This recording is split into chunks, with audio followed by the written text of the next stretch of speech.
प्रिय विद्यार्थियों, हम पढ़ रहे हैं विद्युत धारा के अंतर्गत विद्युत धारा का तापीय प्रभाव। तो विद्युत धारा का तापीय प्रभाव क्या है? जब किसी विद्युत युक्ति को किसी विद्युत धारा के स्रोत से जोड़ते हैं तो विद्युत युक्ति से मुक्त इलेक्ट्रॉन प्रवाहित होते हैं और विद्युत युक्ति के अंदर जो मुक्त इलेक्ट्रॉन है उसको गति करने के लिए कौन उत्तरदायित्व होती है? विद्युत स्रोत, बैटरी। तो बैटरी के अंदर जो ऊर्जा होती है वो रासायनिक ऊर्जा होती है। यह रासायनिक ऊर्जा विद्युत ऊर्जा में परिवर्तित होती रहती है। ये मुक्त इलेक्ट्रॉन जब गति करते हैं तो ये परमाणु या अणु से टकराते हैं, जिससे इनकी गतिज ऊर्जा में क्षय होती है और यह गतिज ऊर्जा में क्षय ऊष्मा ऊर्जा में परिवर्तित हो जाती है। इस प्रकार विद्युत ऊर्जा का ऊष्मीय ऊर्जा या तापीय ऊर्जा में परिवर्तन ही क्या कहलाता है? विद्युत धारा का तापीय प्रभाव। विद्युत धारा के तापीय प्रभाव की परिभाषा के अंतर्गत हम पढ़ेंगे तो विद्युत धारा का तापीय प्रभाव क्या है। तो देखिए, विद्युत धारा का तापीय प्रभाव, जब किसी विद्युत परिपथ में किसी विशुद्ध प्रतिरोध को बैटरी मतलब विद्युत धारा के स्रोत से जोड़ दिया जाता है तो विद्युत स्रोत की संपूर्ण ऊर्जा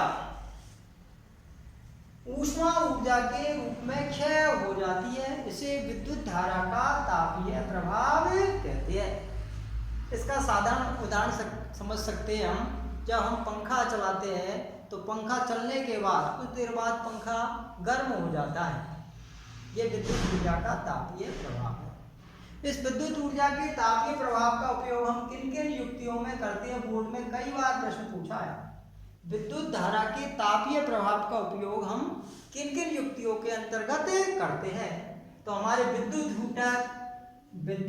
हीटर, विद्युत इस्त्री जिसे हम इलेक्ट्रिक प्रेस के नाम से जानते हैं, विद्युत गीजर। अब इनको ध्यान से देखिए। विद्युत हीटर, आपने देखा विद्युत हीटर ये अपनी विद्युत सिगरी भी कहलाती है। इसके अंदर उच्च प्रतिरोध वाला तार लगा रहता है जिसमें विद्युत धारा प्रवाहित करते हैं तो पूरी विद्युत धारा विद्युत ऊर्जा ऊष्मा ऊर्जा के रूप में परिवर्तित हो जाती है, जिसके कारण आपने देखा हीटर की स्प्रिंग बिल्कुल लाल युक्त हो जाती है। इसी प्रकार विद्युत इस्त्री भी हम करते हैं तो प्रेस गर्म हो जाती है। तो प्रेस गर्म किसके कारण होती है? विद्युत धारा के तापीय प्रभाव। सर्दियों में गर्म पानी नहाने के लिए हम विद्युत गीजर के अंदर करते हैं तो ये भी विद्युत धारा के तापीय प्रभाव का ही उपयोग किया जाता है। इनमें सब उच्च प्रतिरोध वाले तार लगे होते हैं। अब जो विद्युत धारा का तापीय प्रभाव से जो ऊष्मा उत्पन्न हुई है, इस ऊष्मा की हम गणना कैसे करें? तो इस गणना करने के लिए जूल नामक वैज्ञानिक ने एक अपना नियम दिया जिसे हम कहते हैं जूल का तापन नियम। तो प्रश्न बनता है जूल का तापन नियम किसे कहते हैं?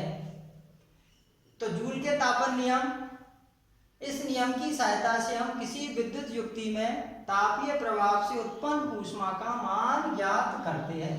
क्वेश्चन बनता है किसी भी विद्युत युक्ति के अंदर उत्पन्न ऊष्मा का मान ज्ञात करने के लिए किस नियम का प्रयोग करते हैं? तो आ गया जूल का तापन नियम।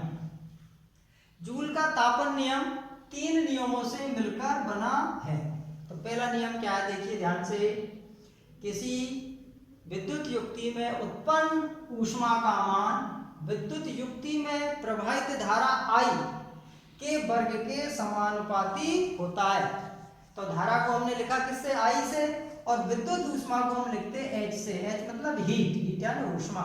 तो H समानुपाती I का वर्ग या I स्क्वायर। विद्युत युक्ति में उत्पन्न ऊष्मा किसके समानुपाती होती है? धारा के वर्ग के समानुपाती। पहला नियम है H समानुपाती I स्क्वायर।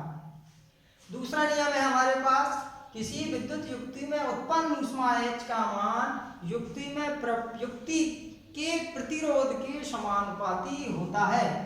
युक्ति के प्रतिरोध को हम किससे लिखते हैं? R से। तो R समानुपाती विद्युत ऊष्मा या H समानुपाती प्रतिरोध R। यदि R का मान बढ़ेगा, प्रतिरोध का मान बढ़ेगा तो ऊष्मा का मान भी बढ़ेगा। ऊपर वाले नियम को देखो, धारा का मान देगा वर्ग का, तो उत्पन्न ऊष्मा का मान भी बढ़ेगा। तीसरा नियम बताया जूल ने, उत्पन्न ऊष्मा का मान युक्ति में प्रवाहित धारा जितने समय तक प्रवाहित होती है उस समय के समानुपाती होता है। तो उत्पन्न ऊष्मा का मान H समानुपाती T। यदि समय प्रवाहित धारा का समय अधिक है तो उत्पन्न ऊष्मा भी अधिक होगी। तो H समानुपाती T। इन तीनों नियमों को हम मिलाकर लिख दें तो हमारे पास आता है H बराबर I²RT, जिसे हम जूल का तापन नियम कहते हैं। जूल का तापन नियम कहते हैं। तो गणित रूप में जूल का तापन नियम क्या है? H बराबर I²RT। तो इसमें जो क्वेश्चन बनते हैं ये बनते हैं, जूल का तापन नियम क्या है, विद्युत धारा का तापीय प्रभाव क्या है, विद्युत धारा के तापीय प्रभाव का उपयोग हम किन किन विद्युत युक्तियों के अंदर करते हैं। ये आपका जूल के तापन नियम हो गया। अब इस नियम को हम कैसे ज्ञात करें तो ये भी हम देख लेते हैं। जूल के तापन नियम को कैसे ज्ञात करते हैं। जूल का तापन नियम क्लियर होगा। H बराबर I²RT। H क्या है? विद्युत ऊष्मा का मान है। I क्या है? प्रवाहित धारा है। R क्या है? विद्युत युक्ति का प्रतिरोध। T क्या है? वह समय जितने समय तक युक्ति में विद्युत धारा प्रवाहित होती है। तो इस नियम को हम करते कैसे आता है। माना कोई R प्रतिरोध है, विशुद्ध प्रतिरोध क्या है? R। विशुद्ध प्रतिरोध क्या है हमारे पास? R, जिसको B बैटरी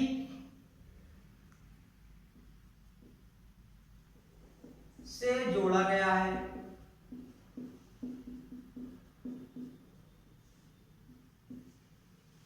एक विशुद्ध प्रतिरोध है हमारे पास R, जिसे एक बैटरी B से जोड़ा गया है।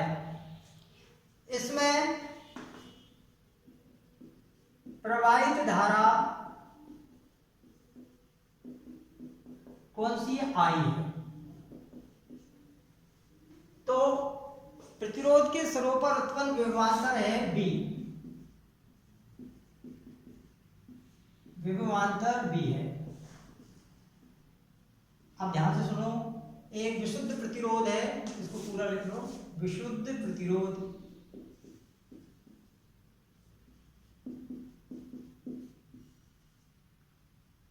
विशुद्ध प्रतिरोध R है, जिसे किससे जोड़ा है? B बैटरी से जोड़ा गया है, जिससे उस प्रतिरोध के अंदर प्रवाहित धारा होती है I और विभवांतर उत्पन्न होता है B।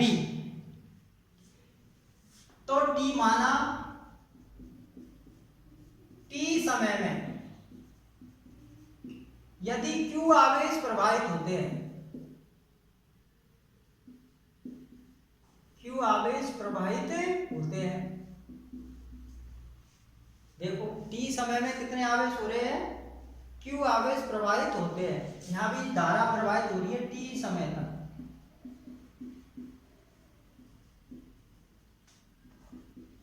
धारा होगी T समय तक प्रवाहित होती है। तो धारा प्रवाहित हो रही है मतलब आवेश प्रवाहित हो रहे हैं। कितने समय तक? T समय तक प्रवाहित हो रहे हैं। तो चालक के सिरों पर उत्पन्न विभवांतर बैटरी के विभवांतर के बराबर होगा कितना? B। विभवांतर हो गया B। तो T समय में Q आवेश को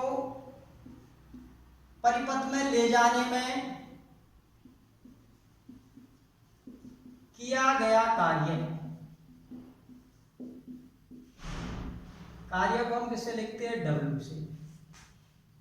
तो कार्य बराबर हमारे पास ओम का नियम था, बटा हमने वो विभवांतर की परिभाषा है B बराबर W/Q।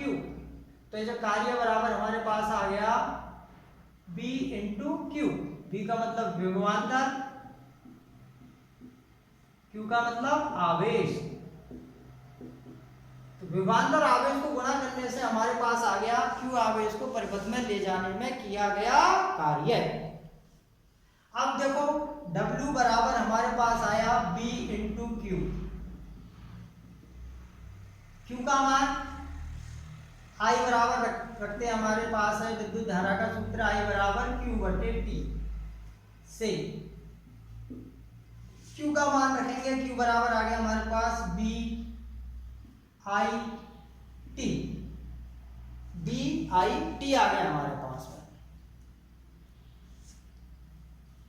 ध्यान से देखिए, कार्य बराबर आ गया B इंटू क्यू, विद्युत धारा का सूत्र I बराबर होता है Q बटे 2 से हमारे पास आ गया W बराबर B I T।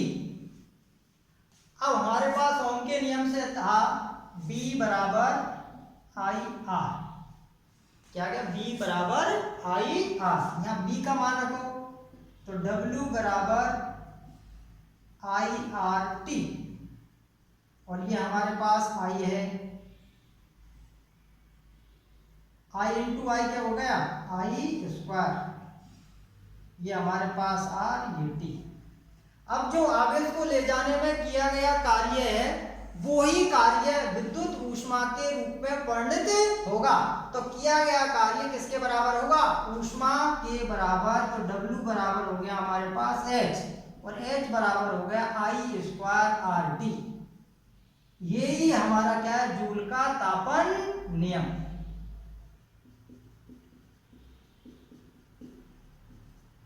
कैसे उत्पन्न हुआ जूल का तापन नियम, दोबारा देखो, विशुद्ध प्रतिरोध R को किससे जोड़ा है, बैटरी B से जोड़ा है। तो जोड़ने से, बैटरी से जोड़ने से मुक्त इलेक्ट्रॉन गति होगी बैटरी से, तो इसमें प्रवाहित धारा कौन सी होगी, I होती है।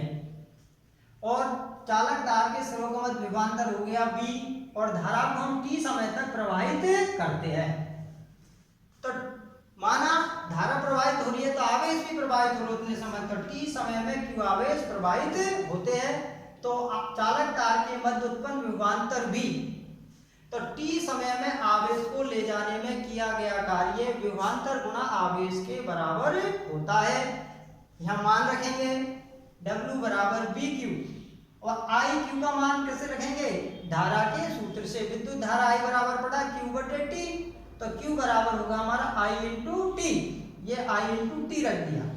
अब हमारे पास विभवांतर ओम के नियम से पढ़ा B बराबर IR, तो B बराबर I रखने से क्या हो गया हमारे पास, IR रख दिया, तो W बराबर I स्क्वायर RT।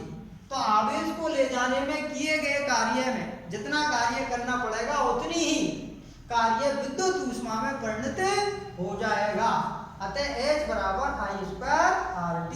अतः चालक तार में उत्पन्न प्रभाव परिवर्तित ऊष्मा का मान चालक तार में प्रवाहित धारा के वर्ग के समानुपाती, प्रतिरोध के समानुपाती, और जितने समय तक धारा प्रवाहित होती है उस समय के समानुपाती होती है।